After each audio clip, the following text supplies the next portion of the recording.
The alarm bells rang across Luna Station like the end of the world was coming. Admiral Jack Morrison ran down the metal hallway, his boots making loud sounds on the floor. He could hear people shouting orders and running everywhere. Something big was happening. Jack reached the command center and stopped. The giant screen on the wall showed space near Earth. But space was not empty anymore. 300 alien ships floated there like angry metal clouds. They were all different shapes and sizes. Some looked like giant spears, others like floating cities, and a few looked like nothing Jack had ever seen before. "How long have they been there?" Jack asked his second-in-command, Captain Ryan Hughes. 20 minutes, sir. They just appeared out of nowhere, all at once." Jack stared at the screen. 300 ships. That was more alien ships than humans had ever seen in one place. Each ship probably had hundreds or thousands of aliens inside. This was not a visit. This was an invasion force. A young officer ran up to Jack. "Sir, we're getting a message from them. They want to talk to our leader." "Put it on the main screen," Jack said. The image changed. Now they could see inside one of the alien ships. A creature stood in front of them. It had gray skin, 6 arms, and eyes that glowed red. When it spoke, a computer changed its words into English. "I am Ambassador Zekathara of the Vorthak Empire. I speak for the Galactic Council. We have come to give humanity a final warning." Jack felt his hands turn into fists. The Galactic Council was like a group of alien governments that worked together. They thought they owned most of the galaxy. They had told humans many times to stay in their own small part of space and not explore too much. "Humanity has broken our laws," the alien continued. "You have built colonies where you should not. You have made weapons we did not approve. You have refused to obey our rules. This cannot continue." The alien's red eyes seemed to look right at Jack through the screen. "The Galactic Council has decided. Humanity must surrender completely. You will destroy all your weapons. You will abandon all colonies outside your home system. You will accept our control over your planet and your people." Jack's heart started beating faster. This was exactly what every human leader had feared would happen someday. "You have 36 hours to surrender," Zekathara said. "If you refuse, we will destroy every human ship, every human colony, and every human city. We will wipe your species from the galaxy. This is not a threat. This is a promise." The screen went black. The command center was quiet for a moment. Then everyone started talking at once. Jack raised his hand and everyone stopped. "Get me Dr. Lisa Carter," he said. "And get me President Brooks on a secure line now." While his officers worked, Jack looked at the alien ships on the screen again. 300 ships from 12 different alien species. The Council had brought everyone to this fight. They really meant to end humanity if humans did not give up everything. 10 minutes later, Dr. Lisa Carter's face appeared on a smaller screen. She was the head of the Colonial Defense Initiative, the secret group that planned how to protect human colonies. She looked calm, but Jack could see worry in her eyes. "Lisa, you're seeing this?" Jack asked. "Yes. I'm already activating all defense protocols. How long do we have?" 36 hours. Lisa nodded. "That's actually more time than we expected they would give us." Jack was surprised. "You expected this?" "Jack, we've been planning for this day for 50 years. Ever since we first met the Council, we knew they would try to control us or destroy us. The question was never if, but when." Another screen lit up. President Helen Brooks appeared. She was in the White House Situation Room, surrounded by her top advisors and military leaders. "Admiral Morrison, Dr. Carter, what's our status?" the president asked. "Madam President, the Council has given us an ultimatum. Complete surrender or total war," Jack said. "And our response?" Dr. Carter spoke. "We implement Protocol Prometheus, all of it." The president was quiet for a moment. Protocol Prometheus was the most secret plan in human government. Only a few dozen people knew what it really meant. "Are you sure we're ready?" the president asked. "We've been ready for 20 years, Lisa said. "Every colony has been prepared. Every ship has been upgraded. Every defensive position has been built. The aliens think they're attacking weak humans who just learned to fly in space. They have no idea what we really are. Jack watched the alien ships on his screen. They were just sitting there waiting. They thought humans would spend the next 36 hours panicking and arguing and maybe begging for mercy. They were wrong. "Captain Hughes," Jack called. "Yes, sir." "Send a message to all Black Ops teams. Tell them it's time to show the galaxy why you don't declare war on humanity." Ryan smiled. It was not a nice smile. "Yes, sir." They've been waiting for this order for a long time. Across human space, secret messages began moving between colonies, ships, and hidden bases. Humans had learned something important from studying their own history. The best way to win a war was to be ready for it before it started. The Galactic Council thought they were about to destroy a young, weak species. Instead, they had just woken up something that had been waiting in the dark for 50 years, preparing for exactly this moment. The 36-hour countdown had begun. But the aliens had made their first mistake. They had given humanity time to strike first. The first alien attack came at dawn on New Denver Colony. Colonel Steve Parker was drinking his morning coffee when the alarm system started screaming. He dropped his cup and ran to the command bunker, knowing this day would change everything. "How many ships?" he asked his communications officer as he reached the underground control room. 15 battlecruisers, sir. They just came out of hyperspace. Big ones." Steve looked at the display screen. The alien ships were huge, each one the size of a city block. They had smooth, curved hulls that gleamed like metal pearls in the starlight. These were Xanthari warships built for destroying planets. "Are they talking to us?" Steve asked. "Yes, sir. They're demanding we surrender immediately, or they'll blow up the whole colony." Steve almost laughed. The aliens really thought this would be easy. They thought human colonies were just groups of scared farmers and miners with no way to fight back. "Tell them we refuse," Steve said, "and activate Defense Plan Alpha." His officers looked surprised. Defense Plan Alpha was something they had practiced for years but never used. It would turn their peaceful mining colony into something very different. "Sir, are you sure?" asked Lieutenant Katie Sullivan, the young pilot who led their fighter squadron. "Do it," Steve said firmly. All across New Denver Colony, things started happening that the aliens above could not see. Hidden panels slid open in the ground. Buildings that looked like ordinary houses and shops began changing shape. What the aliens thought was a helpless mining colony was actually a military fortress that had been disguised for 20 years. The first alien battlecruiser fired its main weapon at the colony's power plant. A bright blue beam of energy shot down from space, hot enough to melt steel. But instead of destroying the building, the beam hit an energy shield and bounced away harmlessly. Inside the alien ship, the Xanthari commander was confused. How did these primitive humans have shield technology that could stop their most powerful weapons? "Fire all weapons," the alien commander ordered. "Destroy everything." 15 battlecruisers opened fire at once. Hundreds of energy beams rained down on New Denver like deadly lightning. But every shot hit the same invisible barriers and did no damage at all. Then the colony fired back. What looked like ordinary hills around the settlement suddenly opened up like giant flowers. Inside were missile launchers, railguns, and energy cannons. The weapons were all connected by underground tunnels and powered by a fusion reactor buried deep beneath the colony. The first wave of human missiles reached the alien fleet in 30 seconds. But these were not ordinary missiles. Each one carried a small nuclear warhead and a computer brain that could think for itself. The aliens tried to shoot down the missiles with their defense guns. They destroyed half of them, but the other half reached their targets and exploded against the alien hulls. 3 battle cruisers died in the first minute of the fight. "Impossible," the Xanthari commander said as he watched his ships burning. "How do they have such weapons?" He did not know that humans had been preparing for this war for 50 years. Every colony looked peaceful on the surface, but underneath they were all fortresses. Every human settlement was connected to every other settlement by quantum communication arrays that worked faster than light.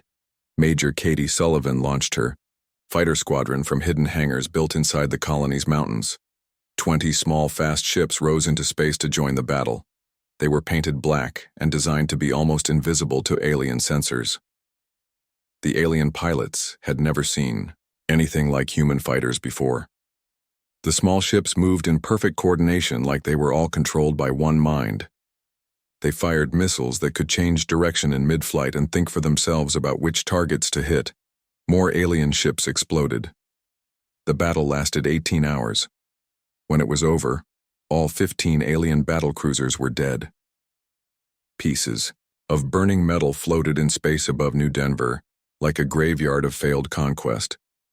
The colony had lost 3 buildings and 7 people. The aliens had lost 15,000 soldiers. Colonel Steve Parker sent a message to Earth Fleet Command. New Denver to Command. First alien attack repelled. Enemy force completely destroyed. We are ready for the next wave. Similar battles were happening all across human space. The aliens had attacked 12 colonies at the same time, thinking they could scare humanity into surrender by destroying the frontier settlements. Instead, every attack failed. Every alien task force was wiped out. Every human colony proved to be much more dangerous than it looked. General Paul Mitchell watched the battle reports coming in from his command center on Mars. Every report said the same thing. The aliens were losing badly. They still don't understand, he said to his staff. They think we're the same humans they met 50 years ago. They don't know we've been getting ready for this. The truth was that humans had learned from every war in their history.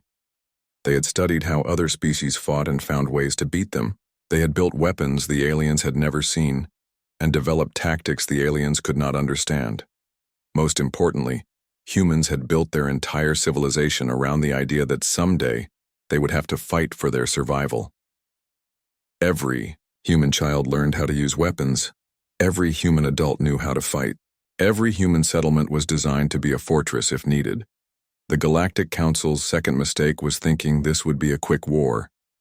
They thought they could destroy a few colonies and humans would give up. But humans did not give up. Ever, as the reports kept coming in. General Mitchell smiled. The aliens had started this war to stop human expansion across the galaxy. Instead, they had just given humanity a reason to expand much faster and much further than ever before. The war was just beginning and humanity was already winning. 3 weeks after the first alien attacks failed, everything had changed. The war that was supposed to destroy humanity in days had become humanity's march across the galaxy. Commander Tony Garcia stood on the bridge of his stealth ship, looking at the biggest target humans had ever attacked. The Kepler yard stretched across space like a metal city. This was where the Galactic Council built their biggest warships. Massive construction platforms floated in perfect lines, each one the size of a mountain. Robot arms moved back and forth, building new battlecruisers and dreadnoughts. Thousands of alien workers lived and worked in the spinning habitat rings that surrounded the shipyards. How many ships are they building? Tony asked his intelligence officer. Our scans show 200 ships in various stages of construction, sir, plus about 50 completed warships guarding the facility. Tony smiled grimly.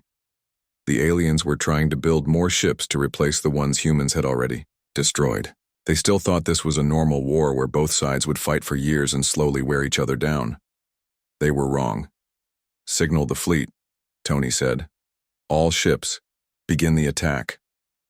What the aliens guarding the Kepler yards could not see was that 800 human ships had surrounded them. The humans had new technology that made their ships almost invisible. They could jump through space faster than alien sensors could track them. The attack began with Captain Amy Rodriguez, leading her bomber squadron straight into the heart of the shipyards. Her pilots flew small, fast ships loaded with the most powerful explosives humans had ever built. Remember, Amy told her pilots over the radio, we're not just destroying ships. We're destroying their ability to build new ones. Hit the construction, platforms first, then the completed ships. The human bombers appeared out of nowhere like ghosts materializing in space. The alien defenders tried to shoot them down, but the human ships moved too fast and too unpredictably. They twisted and turned through space like dancers, avoiding the alien weapons while delivering their deadly cargo. The first construction platform exploded in a ball of fire that could be seen from 1,000,000 miles away. Then the second. Then the third. In 10 minutes, 20 years of alien construction work was turning into glowing debris. Admiral Jake Thompson commanded the main battle fleet that engaged the alien defenders. His ships were bigger and more heavily armed than anything humans had built before. They used weapons that the aliens had never seen. "Fire the quantum disruptors," Admiral Thompson ordered. Dr. Ben Lewis had spent 5 years developing these weapons. They did not just destroy enemy ships. They created cascade failures that spread from ship to ship through the aliens' own communication networks. When one ship died, it sent a signal that could kill other ships nearby. The alien fleet defending the Kepler yards learned about this the hard way. When the first alien battlecruiser exploded, it sent a quantum signal to the ship next to it. That ship's computers crashed, its weapons stopped working, and its engines shut down. Then it sent the same signal to the next ship. In 30 minutes, the entire alien defense fleet was either destroyed or helpless, but the humans were not finished. This attack was bigger than just destroying one shipyard. It was about sending a message to every alien species in the galaxy. Captain Nicole White commanded the deep strike teams that hit targets all across Council space. While the main fleet attacked the Kepler yards, her ships jumped to 12 different star systems and struck at the same time. Communication centers exploded, supply depots burned, military headquarters turned into smoking craters. The aliens had thought their important facilities were safe because they were far from human space. They were wrong about that too. "How are they doing this?" asked General Korath, the Zenthari military commander, as he watched reports of attacks coming in from everywhere at once. "How can they be in so many places?" His aide checked the tactical displays. "Sir, it appears they have improved our own jump drive technology. Their ships can travel faster and more accurately than ours." Korath felt something he had never felt before in his long military career. Fear. The humans were not fighting like any species the Council had ever faced. They struck everywhere at once, then disappeared before the aliens could respond. The battle for the Kepler yards lasted 72 hours. When it was over, the largest military construction facility in the galaxy was a field of glowing wreckage. Every ship, every platform, every weapon had been destroyed, but the human fleet had not lost a single ship. Commander Marcus Brown led the cleanup operations, making sure no alien survivors could send information about human tactics back to their leaders. His job was to ensure that the Council learned as little as possible about how humans fought. "Sir," his communications officer reported, "we're getting surrender signals from 17 alien vessels that tried to escape the battle." "Tell them to shut down their engines and prepare to be boarded," Marcus said. "Anyone who tries to run will be destroyed." The aliens were learning that humans did not fight like civilized species. When humans went to war, they did not just try to win battles. They tried to make sure their enemies could never fight them again. News of the disaster at the Kepler yard spread across the galaxy faster than the aliens could control it. Every Council species realized that the war they had started was not going the way they had planned. The humans were not defending themselves anymore. They were hunting. General Paul Mitchell received the final report from the Kepler operation while sitting in his command center on Mars. 800 human ships had struck the heart of alien military production and destroyed it completely. "What's our next target?" he asked his staff. "Intelligence suggests we hit their command centers next, sir. Cut off their ability to coordinate their remaining forces." Paul nodded. The aliens had made their third mistake when they tried to retreat and regroup. They thought humans would give them time to recover, but humans had studied their own history. They knew that the only way to end a war quickly was to never let the enemy rest, never let them rebuild, and never give them hope that they could still win. The galaxy was about to learn why declaring war on humanity was the biggest mistake the Council had ever made. 6 months into the war, the galaxy had learned to fear the sound of human ships jumping into their systems.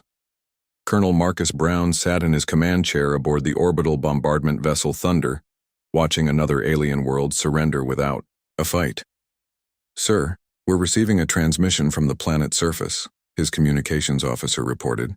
The Vorthak planetary governor wants to negotiate. Marcus looked at the blue and green world spinning below them. 3 million Vorthak civilians lived there, along with about 50,000 soldiers who were supposed to defend the system.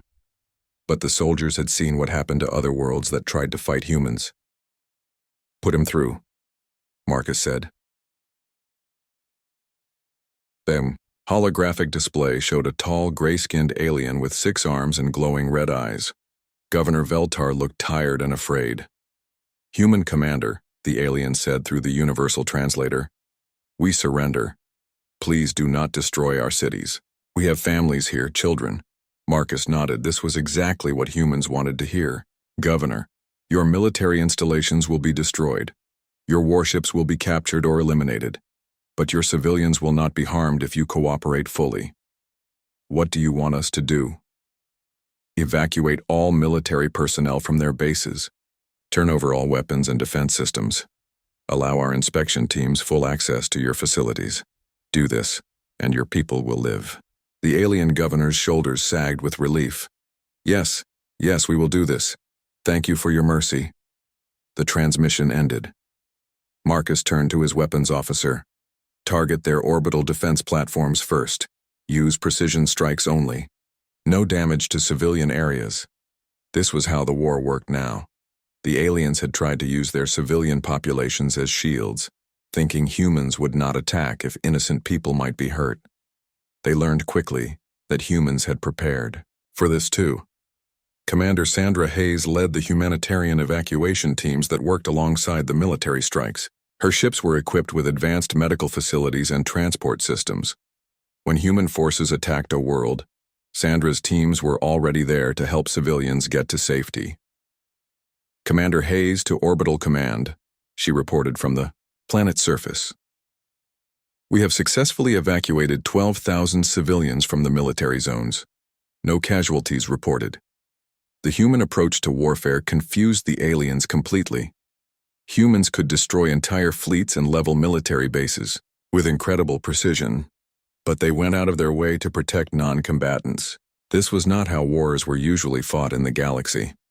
Dr. Rachel King watched the weapons test from a safe distance on the research station. Her team had spent 2 years developing nanotechnology weapons that could disable entire planet's infrastructure without killing anyone. "Activate the nanobots," she ordered. Millions of microscopic robots spread out from the test facility like an invisible cloud. They found every computer system, every power grid, every communication network on the test planet. In 6 hours, all technology on the world stopped working, but every living thing was completely unharmed. "Perfect," Dr. Rachel said. "We can shut down entire civilizations without firing a shot."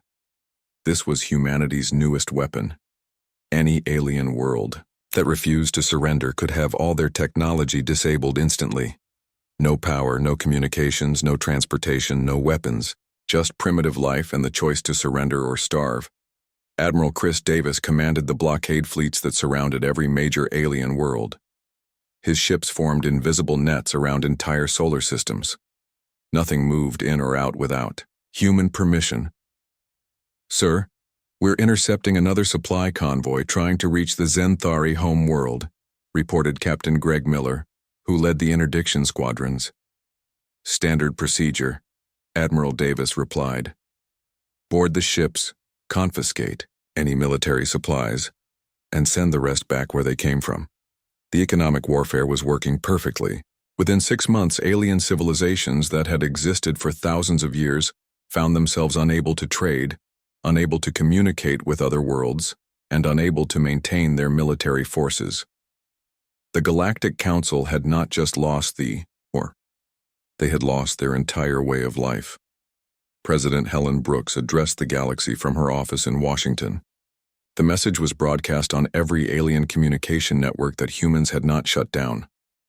"To the peoples of the galaxy," she began. "6 months ago, your leaders declared war on humanity. They demanded our surrender and threatened to destroy our civilization. Today, your military forces no longer exist. Your weapons have been captured or destroyed. Your ability to wage war has been eliminated." She paused, letting the words sink in across 1,000 worlds.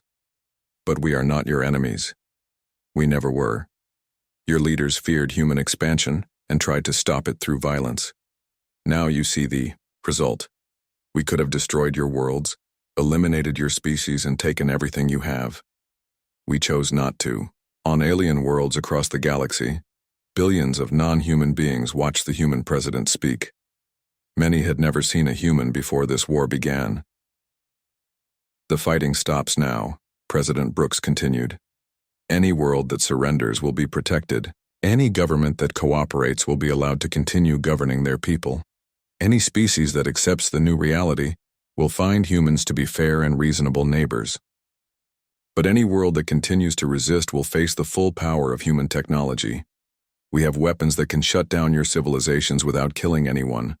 We have fleets that can blockade entire sectors. We have the ability to make your continued resistance impossible. The message was clear. Surrender now, or face technological and economic collapse. General Robert Kane established the new military command structure from his headquarters on Luna. Former Council species could keep small defense forces for local security, but all interstellar military capabilities would be controlled by humans. Sir, his aide reported, we're receiving surrender offers from 9 more star systems today. That brings the total to 47 systems that have accepted human oversight. Robert nodded. The psychological impact was working exactly as planned. Every alien species could see that resistance was hopeless. They could also see that humans kept their promises about protecting civilians and allowing local governance. What about the holdout systems? Robert asked. 3 systems are still trying to organize resistance, sir. Intelligence suggests they're planning some kind of last stand. Robert looked at the strategic display showing the galaxy. Most of it was now colored blue, indicating human control or cooperation. Only a few red dots remained, representing the worlds that still thought they could fight. Let them try, he said. When they see what happens to the last resistors, the rest of the galaxy will understand that the age of the Galactic Council is over. The age of human leadership has begun. The war had become something unprecedented in galactic history. Complete. Victory in less than a year, achieved through overwhelming technological superiority, precise military action, and psychological warfare that convinced entire civilizations to surrender rather than face destruction. The aliens had declared war to stop human expansion. Instead, they had given humanity control of the entire galaxy.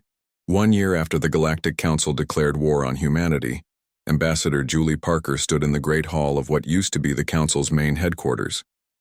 Today, it would become something entirely different. Representatives from 12 alien species sat at tables arranged in a perfect circle, each one waiting to sign the document that would change the galaxy forever. The surrender accords were simple. Every species that had declared war on humanity would give up their right to build weapons that could threaten other worlds. They would accept human monitoring of their technology development. They would join a new organization called the Terran Federation, with humans as the leading species. The ceremony will now begin, Julie announced to the gathering. Her voice was translated into 12 different alien languages simultaneously. The first to sign was Ambassador Zekthara, the same Vorthak who had delivered the original ultimatum to humanity. His 6 arms shook slightly as he put his name on the treaty. He looked very different from the proud alien who had threatened to destroy humanity just 1 year ago. On behalf of the Vorthak Empire, he said quietly, I accept the terms of surrender and pledge our loyalty to the Terran Federation. One by one, each alien representative signed the document. Some looked angry, some looked sad. All of them looked defeated. They had learned that declaring war on humanity was the biggest mistake their species had ever made. President Helen Brooks watched the ceremony from her office on Earth. The entire event was being broadcast across the galaxy, so every intelligent being could see the new reality. The age of alien dominance was over. The age of humanity had begun. Madam President, her aide said, the last signature has been completed. The surrender accords are now in effect. Helen nodded. Begin phase 2 of the integration process. I want human advisors on every former council world within 60 days. The integration process was something humans had planned for decades. It was not enough to win the war. Humanity had to win the peace that followed. That meant making sure the defeated aliens became productive members of human civilization instead of future enemies. General Robert Kane stood before a group of former alien military officers on the planet Zenthar Prime. These beings had once commanded fleets that threatened human colonies. Now they were learning how to serve in the new Galactic Order. "You have two choices," Robert told them through the Universal Translator. "You can accept positions in the new Integrated Defense Forces, or you can return to civilian life. But your old jobs as independent military commanders no longer exist." A tall Zenthari general raised his hand. "What guarantee do we have that humans will treat us fairly?" Robert smiled.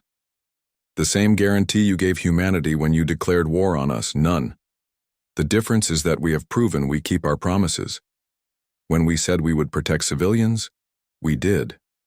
When we said we would allow local governments to continue, we did. When we said we would not destroy your worlds if you surrendered, we kept that promise too." The alien officers looked at each other. They had expected to be executed or imprisoned after losing the war. Instead, humans were offering them jobs in the new military structure. Captain Amy Rodriguez led the training programs that taught alien pilots how to fly alongside human forces. Her students were former enemies who now had to learn human tactics and technology. "Remember," she told a group of Vorthak pilots, "you are no longer fighting against other species. You are part of a unified force that protects all species in the galaxy. Your job is to keep the peace, not to wage war." The alien pilots practiced formations with human fighters. It was strange to see former enemies working together, but it was necessary. The new Galactic Order required cooperation between all species. Dr. Ben Lewis established research centers on every major alien world. These facilities had two purposes. First, they monitored alien technology development to make sure no one was secretly building weapons. Second, they helped alien scientists contribute to human research projects. "The quantum physics research on Zenthar Prime is actually quite advanced," he reported to his supervisors on Earth. "With proper guidance, their scientists could help us develop even better space travel technology." This was part of humanity's long-term strategy. Instead of simply suppressing alien knowledge, humans wanted to use it to make human civilization even stronger. On Earth, children in schools learned about the war and its aftermath. They studied how humanity had gone from a single planet to the rulers of the galaxy in just 50 years. They learned about the importance of being prepared, of working together, and of never giving up when facing impossible odds. But they also learned about responsibility. With great power came the duty to protect those who were weaker. Humans now controlled the galaxy, which meant they had to take care of everyone in it. Commander Tony Garcia established the new patrol routes that human ships would follow throughout the galaxy. His job was to make sure no alien species tried to rebuild their military forces in secret. "Sir, we've detected some unusual energy readings from the Kepler system," one of his officers reported. "Investigate immediately," Tony ordered, "and remind the local government that any unauthorized technology development will result in immediate intervention." The patrols were not just about preventing rebellion. They were about maintaining the peace that humanity had created through overwhelming victory. 5 years after the surrender, Ambassador Julie Parker visited the memorial that had been built on the site of the first alien attack. It honored both the humans who had died defending their colonies and the aliens who had died in the failed invasion. "War is a terrible thing," she said to the mixed crowd of humans and aliens who had gathered for the memorial service. "It destroys lives, breaks families, and leaves scars that last for generations. The war that brought us here could have been avoided if the Council had chosen cooperation instead of conquest." She looked at the alien representatives in the crowd. Many of them were now friends and colleagues, working alongside humans to build a better galaxy. But from this terrible war, something good has emerged. We have learned that different species can work together. We have built a civilization that protects everyone, not just the strongest. We have created peace through strength, and we have proven that strength without wisdom leads only to destruction. The memorial ceremony ended with humans and aliens standing together in silence, remembering the past and looking toward the future. The galaxy was at peace for the first time in centuries. Trade flowed freely between worlds. Technology advanced rapidly through cooperation between species. Children of different races played together on countless worlds. The Galactic Council had declared war on humanity to stop human expansion and preserve their own power. Instead, they had created something they never expected. They had forced humanity to reveal its true nature not as conquerors, but as protectors, not as destroyers, but as builders of a better tomorrow. The war was over. Humanity had won not just a military victory, but the right to shape the future of galactic civilization. And perhaps in the end that had been the plan all along.